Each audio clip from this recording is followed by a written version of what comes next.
From Kern Government Television, welcome to this week's Kern County Board of Supervisors meeting. Originating from the Kern County Administrative Center, located at 1115 Truxtun Avenue in Bakersfield, California. Grounded in ideas, energy, and innovation, Kern County's vision is to be a driving force for the world's fifth largest economy, and our mission is to exceed expectations of the communities we serve, changing the way they feel about government, those who manage it, and the services it provides. Today's Board of Supervisors meeting will convene momentarily.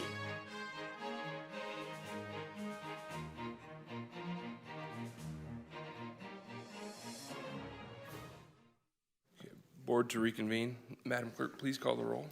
Supervisor Peters? Here. Supervisor Parlier? Here. Supervisor Flores? Here. Supervisor Perez? Here. Supervisor Couch? Here. Okay, we're going to begin this morning with a salute to the flag, and to introduce the veteran we'll be honoring this week, I'm going to invite the Director of Kern County Veteran Services, Jose Lopez, up to share a few words. Yes, thank you, Mr. Chair. Unfortunately, due to his health, our veteran couldn't be here today, but we felt that his service was still more than worthy of us honoring. So let me tell you about U.S. Army Spec 5 Enoch Garza Flores.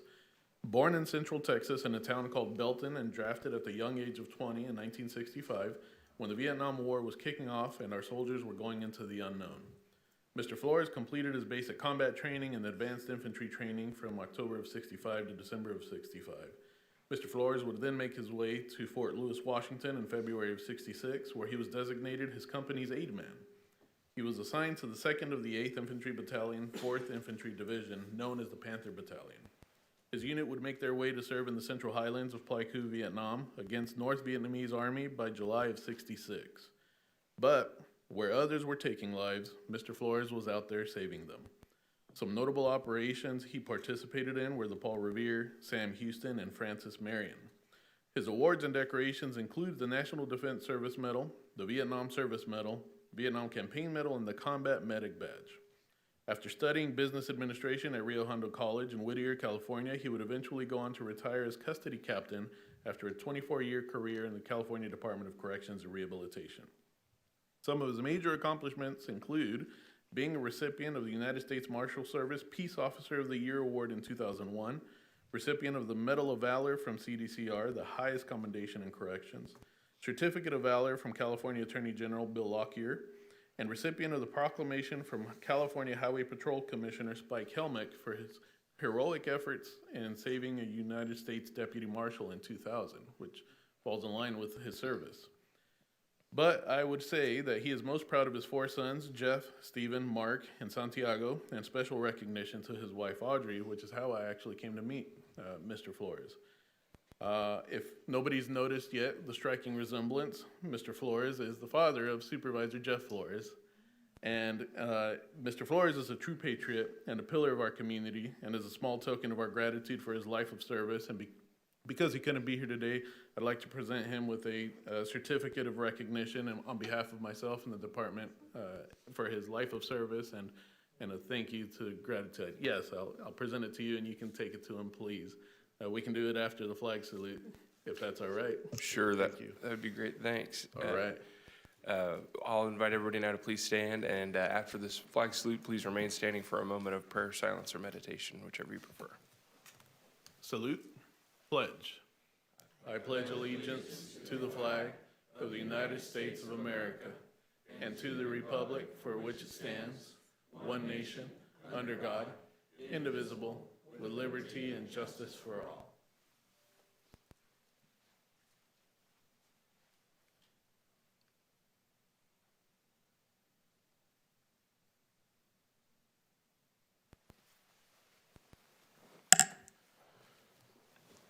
Well, thank you very much, Supervisor Flores.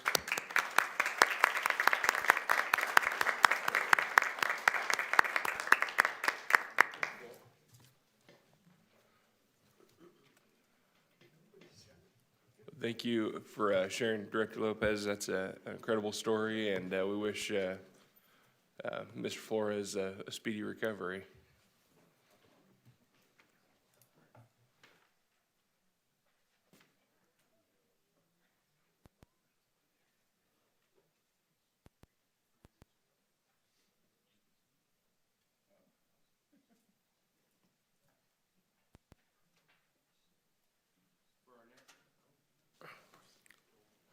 For our next item, I'd like to introduce the Pet of the Week, and I'll invite the Deputy Director of Animal Services, Melissa Wells, to come out.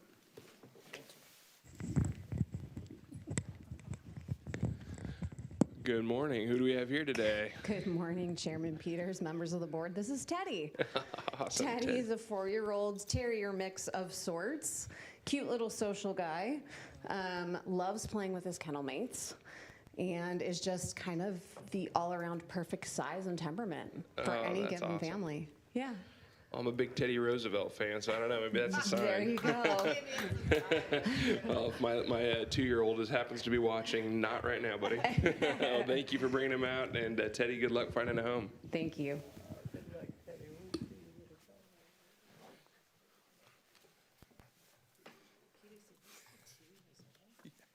crazy. I know, it goes so fast. Okay, well, next we will consider the consent agenda. Before we approve the consent agenda, we have some changes to read into the record.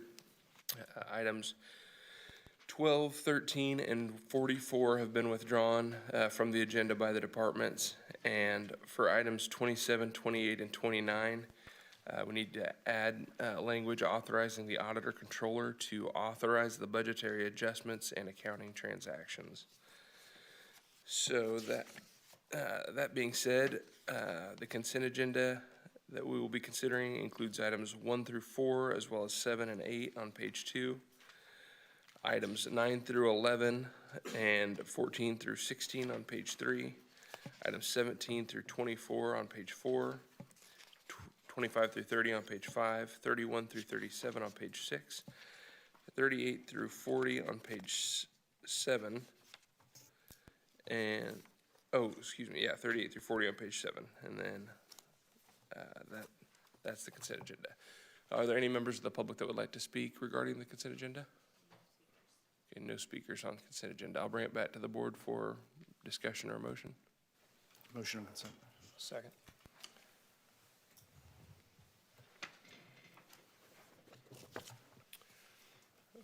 I'm sorry, our county council have something to share on that?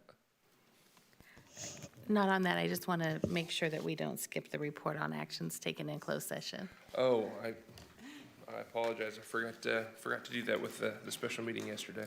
The motion is approved, all ayes. Thank you.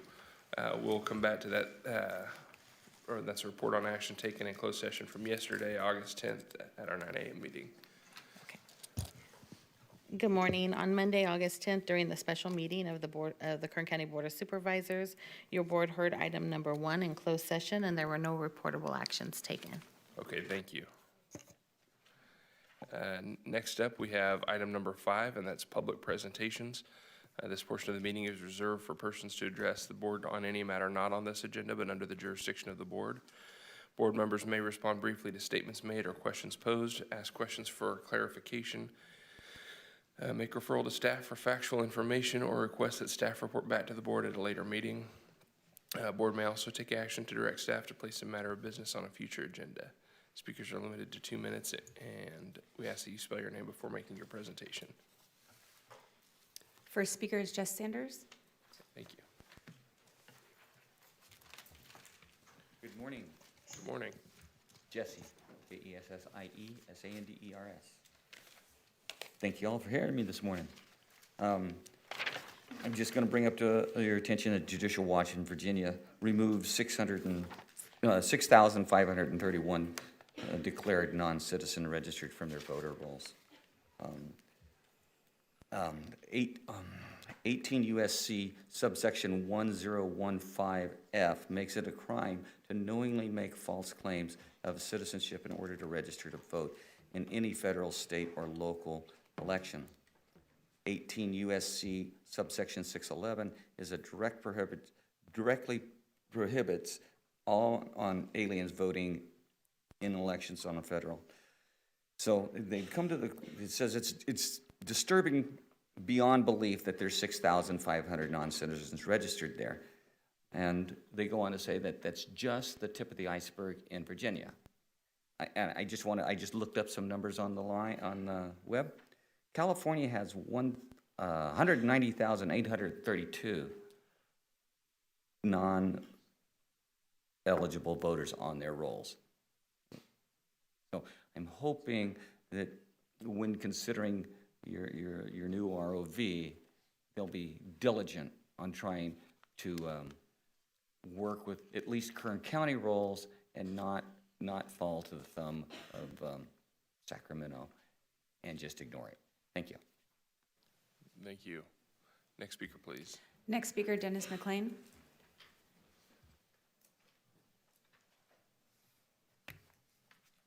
Dennis McLean, MCLEAN. Good morning, Supervisors. I will expand a little bit on what Jess talked about. Hope I won't have enough time to finish the whole thing, but you should have a copy in front of you and hope you'll look at that. Thank you. Judicial Watch announced today that records from the Virginia Department of Election shows a Commonwealth canceled 6,531 declared non-citizen voters registration between June 2024 and June 2026. The Virginia Department of Elections produced records in response to the below June 2026 Judicial Watch request. Pursuant to Section 8I of the NVRA Act, Judicial Watch respectfully request your office all pertinent records in the last 2 years concerning implementation programs and activities conducted for the purpose of ensuring the accuracy and currency of the Virginia official list of eligible voters. Judicial Watch requests the following. All records concerning the names and addresses of registrants removed from official list of eligible voters. Number two, all records concerning all voter registrations that may not be U.S. citizen by reason of report from the Department of Motor Vehicles. Third, all reports, data, and records concerning voter deaths, change of addresses, and other eligible issues. Thank you. Thank you. Next speaker, Andrew Hensel. Morning, board and staff. Andy Hensel, HEN-SEL.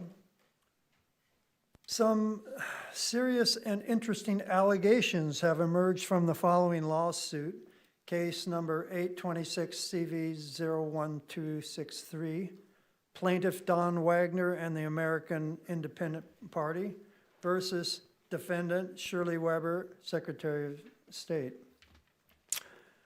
Defendant takes no actions to ensure that county officials change voters' registration status from active to inactive when voter fails to respond to a confirmation notice. Defendant does not follow up to make sure a county cancels a voter's registration after that voter moves out of state. The defendant has no process to deal with a situation where the county fails to cancel a voter's registration after that voter moves out of state. And when comparing the total number of voter registrations reported to the Election Assistance Commission in each county to the Census Bureau's most recent 5-year estimates of voting age citizens, it shows that counties have more registrations than citizens over the age of 18. The fact that so many California counties have registration rates exceeding 100% demonstrates further that the defendant is not conducting a general program that makes a reasonable effort to cancel registration of voters who have become ineligible. California county elections officials are now in the spotlight, and rightfully so. It's up to the board to see that our new ROV will be one whose work will be ready for that spotlight. Thank you. Thank you. Next speaker. Next speaker, Don Miller.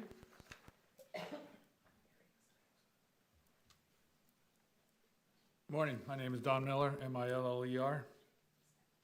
Don Wagner of the Orange County Board of Supervisors and candidate for California Secretary of State is fighting for us all. In case number 826ZV01263, plaintiff Don Wagner and the American Independent Party versus defendant Shirley Weber, California Secretary of State.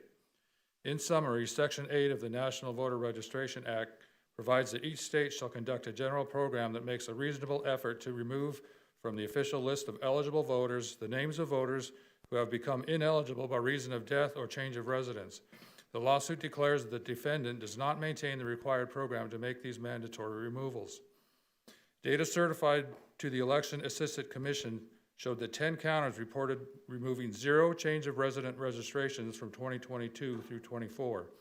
It also showed 10 counties removed less than 50 each during the same period. These 20 counties reported 3.4 million registrations, yet they reported removing only 218 registrations in total. For context, San Diego County, with over 2 million registrations, reported removing 306,000 during the same time. Other counties reported removing only a fraction of a percent, but according to the Census Bureau, about 2.15 million residents moved out of state in 2022 through 24. These numbers are suspect, to say the least, and county officials are the source.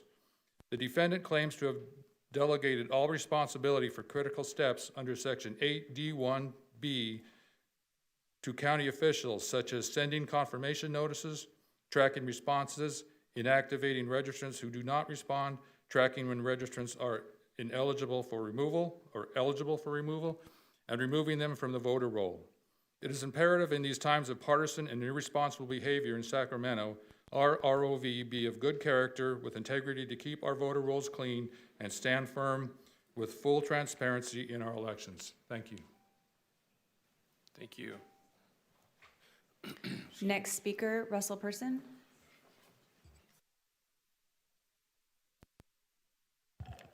Good morning, Board. My name is Russell Person, P-E-R-S-O-N.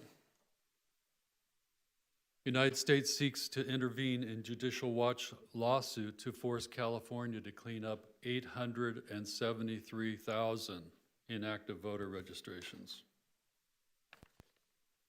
The Justice Department's proposed complaint and intervention names the California Secretary of State, Shirley Weber, as a defendant and states the intervention was filed to enforce provisions of the National Voter Registration and the Help America Vote Act of 2002.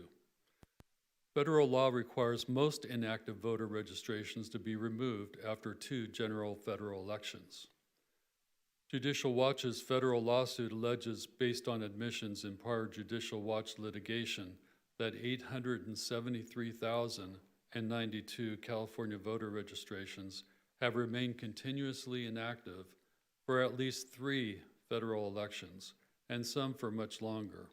Of these registrations, 326,808 have remained continuously inactive through at least 3 consecutive federal general elections, while 151,202 have remained inactive through at least 4 consecutive federal general elections. In addition, 33,922 voter registrations have remained continuously inactive through at least 5 consecutive federal general elections, dating back at least 10 years to before the November 5th, 2016 presidential election. Under the National Voter Registration Act of 1993, states are required to make reasonable efforts to remove ineligible voters from their voter rolls, including those who have died or moved. Thank you. Next speaker, please. Next speaker is Ellen Schaffhauser.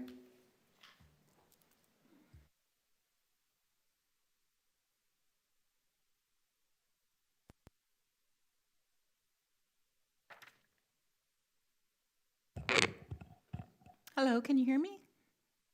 Yeah. My name is Ellen Schaffhauser, S-C-H-A-F-H-A-U-S-E-R.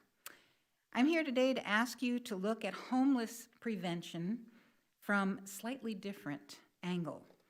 There's a volunteer organization, Faith in the Valley, and I volunteer for it. We're also known as Valley Watch Network. And in our community, doing something very simple but extremely important, helping people that are released from detention to get home and realize that these people who are being released are not illegal. They are legal, and it's the system that is illegal that has detained them.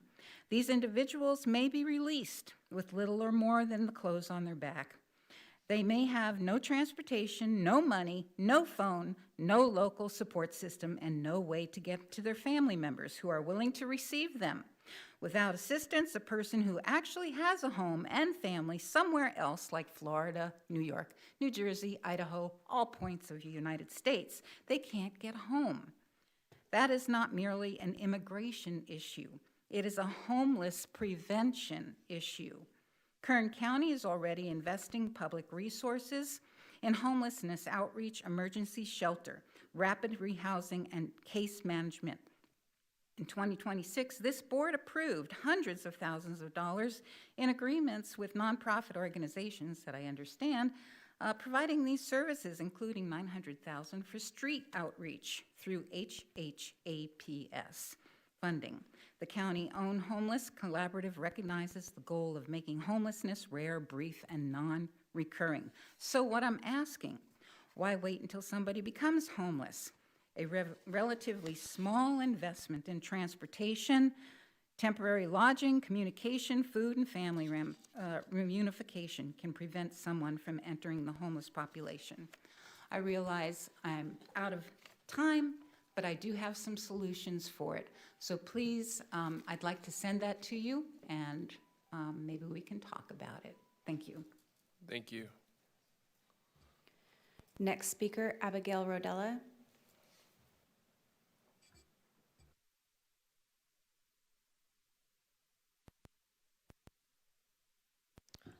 Abigail Rodella, and can my time start after I spell my name?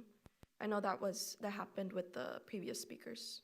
Their time wasn't started until they finished spelling their names. Thank you. Yeah, Rodella, R-O-D-E-L-A. So good morning. Name's Abigail Rodella. I'm with Faith in the Valley. And I'm here just to update you all on the fact that we've been able to meet with Supervisor Perez's office, but also Supervisor Couch's office. Just had lovely experience with their staff, and we're looking forward to continue working to be able to continue the conversation on detention centers and what's currently happening with that, and also people being released within this community. And we're just still waiting on Supervisor Couch for some responses on some of the questions we were able to ask during the meeting. So just looking forward to be able to receive that update. I wanted to extend an invitation, not just to you all as supervisors, but also to the broader community.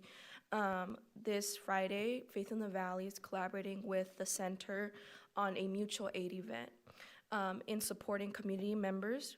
And I know my colleague Ellen shared legal immigrants, and that means that these are people who won their habeas corpus case and were proven that they were illegally detained because they have a form of legal documentation. So we'll be gathering community and supporting community members being released by assembling mutual aid bags together, but also just getting community together and being able to learn together. It'll be here in downtown Bakersfield, and I think that for those who have a sentiment of compassion, empathy, it would be great to have you there and allow the community to see your support. Thank you. Thank you. And next speaker, please. Next speaker, Charles Shin.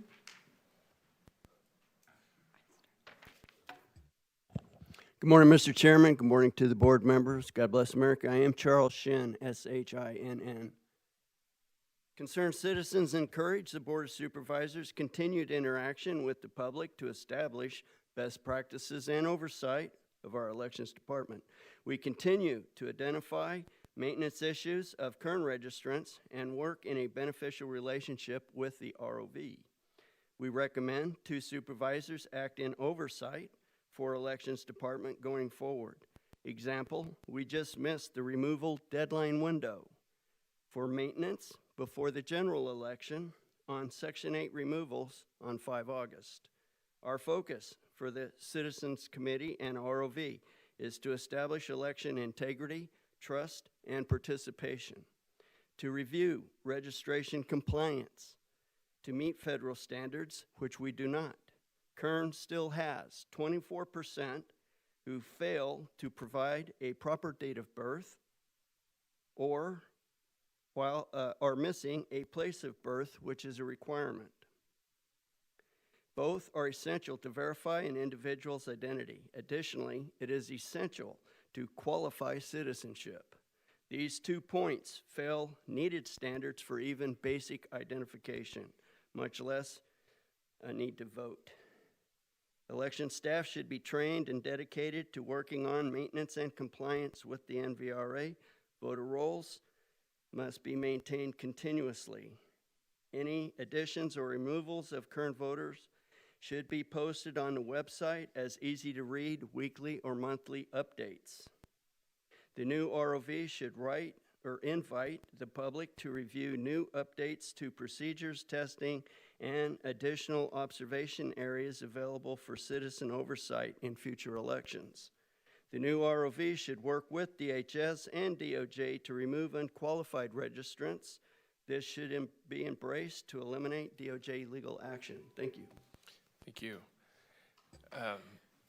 Just a point on that. Now, your points are well taken, but and I'm not sure all the timelines, but you mentioned that the timeline had just passed for removals for this year before the general election. I'd like to make a referral or maybe a request of the elections department that we could get an idea of how many names were removed from from those voter rolls this year, just so the public has a sense of what's been being done to this point. And again, we can look at some of these options in the future as well as we get a new ROV in place. But I think, at least for now, it would be helpful to have a sense of what's been being done. So, okay, thank you. Next speaker, please. Last speaker, Daniel Rodella.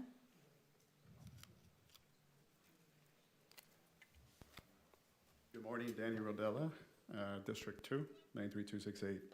I'm here this morning to say publicly thank you to the county and also to Supervisor Parlier for some of the great things that are happening in West Kern. I want to start with the Fort City Splash Pad. Ever since it opened, many families have been there every single day. There was a lot of action going on there. That park looked like it was dead due to a variety of issues that, thank God, are already taken care of or being taken care of.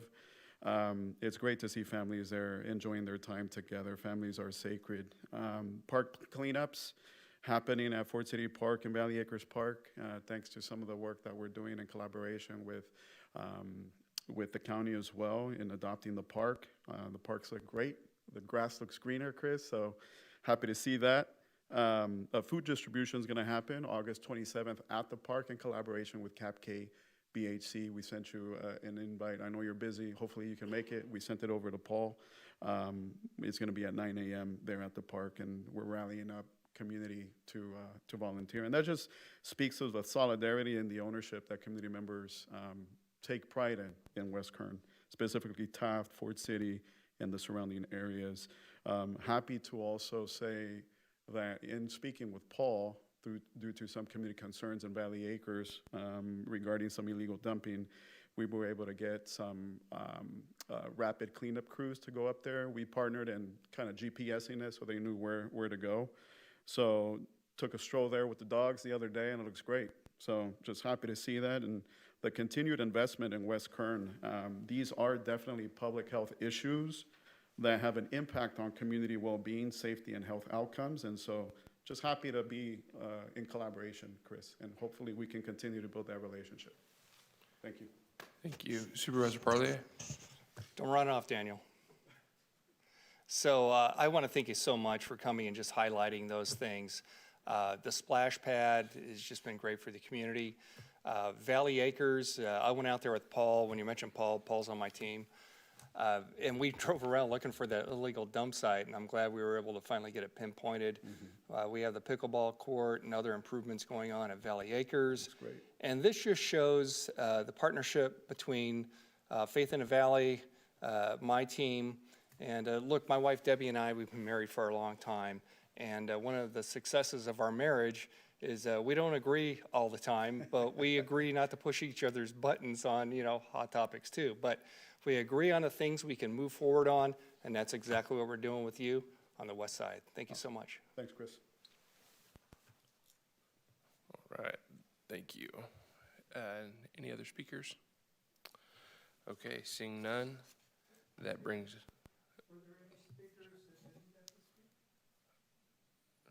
No, we don't have any speakers registered that weren't called.